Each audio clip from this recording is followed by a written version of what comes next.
দেখো তো আজকের এই দুটো দুর্দান্ত টেস্ট রেসিপি তোমাদের পছন্দ হয় কিনা। আজকে বানাচ্ছি মাটন কিমা দিয়ে টেস্টি চানা মশলা, যেটা না একদম অনুষ্ঠান বাড়ির মতন স্বাদের হয়। আর এর সাথে খাওয়ার জন্য একদম নরম তুলতুলে নানপুরি রেসিপিটাও শেয়ার করছি। এটা না একদম তুলোর মতন সফট হয়, একবার এভাবে বানিয়েই দেখো। তো চলো এই দুটো রেসিপি তোমাদের সাথে একদম স্টেপ বাই স্টেপ ডিটেলসে শেয়ার করব। চটপট দেখে নাও আর একবার বাড়িতে অবশ্যই বানিয়ে দেখো, ভীষণ ভালো লাগবে। তো প্রথমেই আমি নানপুরিটা বানাবো। তো তার জন্য আমি একটা বাটিতে 1 কাপ পরিমাণ ঈষদুষ্ণ গরম জল নিয়েছি। ঈষদুষ্ণ গরম জলই নিতে হবে, জল যদি খুব বেশি গরম থাকে তাহলে কিন্তু হবে না। এবার এই জলের মধ্যে 2 থেকে 3 চামচ পরিমাণ চিনি আর সাথে 2 চামচ ইনস্ট্যান্ট রাইস দিয়ে খুব ভালো মতন মিশিয়ে নিলাম। আচ্ছা, তোমরা অনেকেই জিজ্ঞাসা করো ইনস্ট্যান্ট রাইসটা কোথায় পাওয়া যাবে। তো তাদের উদ্দেশ্যে বলি, এটা কিন্তু অনলাইনেও পাওয়া যাবে বা যে কোনো গ্রসারি শপেও তোমরা খোঁজ নিতে পারো, সেখানেও পাওয়া যেতে পারে। তো খুব ভালো মতন মিশানো হয়ে গেলে এটাকে এবারে 15 মিনিটের জন্য চাপা দিয়ে রাখলাম, যাতে ইস্টটা অ্যাক্টিভেট হয়ে ফুলে ওঠে। তো এটা রেস্টে থাকুক, ততক্ষণ চলো চানা মশলার প্রিপারেশনে যাওয়া যাক। তো তার জন্য আমি দেখো এখানে কাবুলি ছোলা খুব ভালো মতন ধুয়ে ওভারনাইট জলে ভিজিয়ে রেখেছিলাম।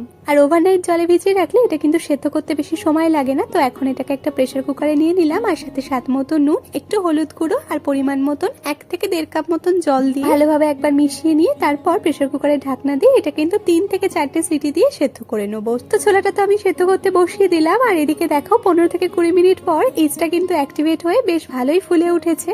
এখন আমি ময়দাটাও মেখে নেবো। তো তার জন্য অন্য একটা পাত্রে আমি 3 কাপ পরিমাণ ময়দা নিয়ে নিয়েছি। এখন এর সাথে স্বাদ মতো একটু নুন, 2 থেকে 3 চামচ পরিমাণ গুঁড়ো দুধ দিলাম আর এর সাথে অ্যাক্টিভেট হওয়া ইস্টটা পুরোটাই এর মধ্যে ঢেলে দিলাম আর দিচ্ছি 1 কাপ পরিমাণ সাদা তেল। এখন ময়দার সাথে সবটা খুব ভালো মতন মিশিয়ে মেখে নিতে হবে। তবে প্রথমেই জলের ব্যবহার করব না, ময়দাটা মাখতে মাখতে যদি জলের প্রয়োজন হয় তাহলে এতে অল্প অল্প করে জল দিয়ে একদম সফট করে ময়দাটা মেখে নেবো। আর ময়দাটা মাখা হয়ে গেলে তারপর শেষে ময়দার উপর থেকে আরো একটু সাদা তেল ভালো মতন এই ডোটার উপর মাখিয়ে নিলাম। তারপর এটাকে চাপা দিয়ে রেস্টে রেখে দিতে হবে মিনিমাম 1 থেকে 2 ঘন্টার জন্য। তো ময়দাটা রেস্টে থাকুক আর এদিকে কিন্তু আমার ছোলাটাও সেদ্ধ হয়ে গেছে। তো চলো এবার চানা মশলাটা বানিয়ে নেওয়া যাক। তো তার জন্য আমি কড়াইতে একটু সাদা তেল গরম করে এবার এর মধ্যে অল্প করে একটু গোটা গরম মশলা, 1 চামচ গোটা জিরে আর শুকনো লঙ্কা, তেজপাতা ফোড়নে দিয়ে এখন ফোড়নটাকে হালকা করে একটু নেড়ে চেড়ে ফোড়ন থেকে সুন্দর গন্ধ বেরোতে শুরু করলেই তারপর এর মধ্যে আমি একটা বড় সাইজের পেঁয়াজ একদম মিহি করে কুচিয়ে এর মধ্যে দিয়ে দিলাম আর সাথে দিচ্ছি 2টো টমেটো কুচি।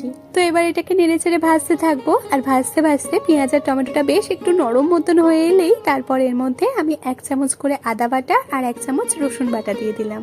এখন আবার এটাকে ভেজে নেবো যাতে আদা রসুনের কাঁচা ভাবটা একদম চলে যায়। আর আদা রসুনের কাঁচা ভাবটা চলে গেলেই তারপর এর মধ্যে প্রায় 200 গ্রাম পরিমাণ মাটন কিমা দিয়ে দিলাম।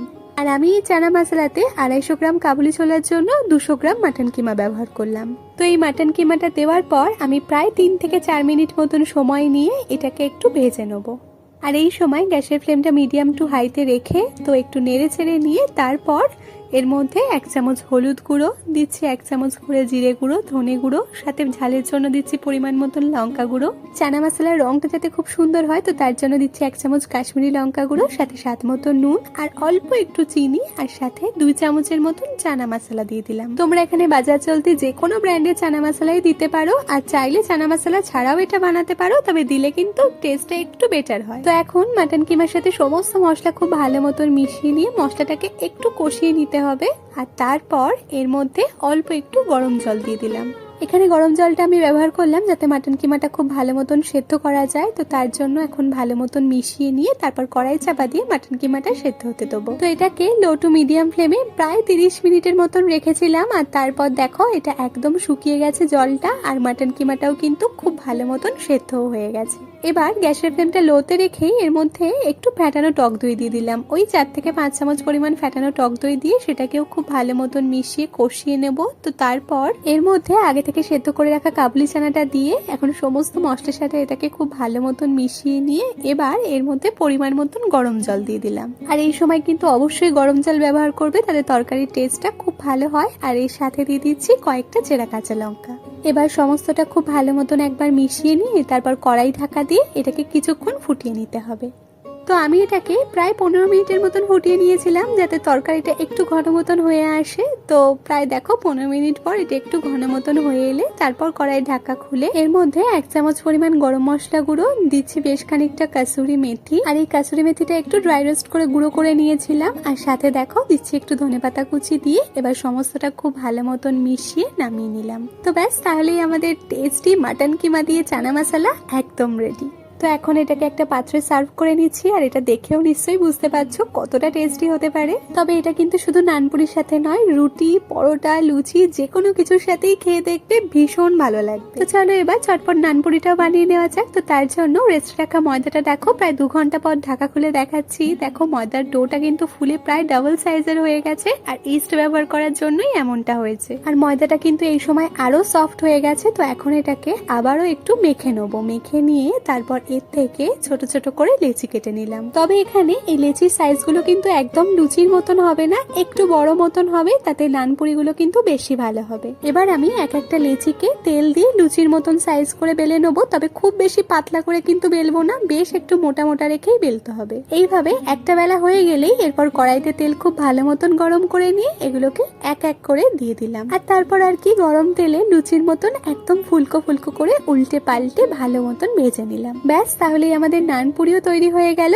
আর দেখে বুঝতেই পারছো এটা কতটা সফট হয়েছে। এটা কিন্তু চানা মশলার সাথে খেতে দুর্দান্ত লেগেছিল। আর আমি সাজেস্ট করবো যে কোনো স্পেশাল অকেশনে বা যে কোনো স্পেশাল দিনে তোমরা এই কম্বিনেশনটা একবার বানিয়ে দেখো, ভীষণ ভীষণ ভালো লাগবে, এটা আমার গ্যারান্টি। তাহলে আজকের এই দুটো রেসিপি তোমাদের কেমন লাগলে অবশ্যই কমেন্টে জানাও। আর ভিডিওটা ভালো লেগে থাকলে চ্যানেলটা প্লিজ একটা সাবস্ক্রাইব করে দিও, আর লাইক করো, কমেন্ট করো, আর বন্ধুদের সাথে শেয়ার করে নিও। আজ তাহলে এইটুকুই, দেখা হচ্ছে আবারও কাল নতুন একটা রেসিপি নিয়ে।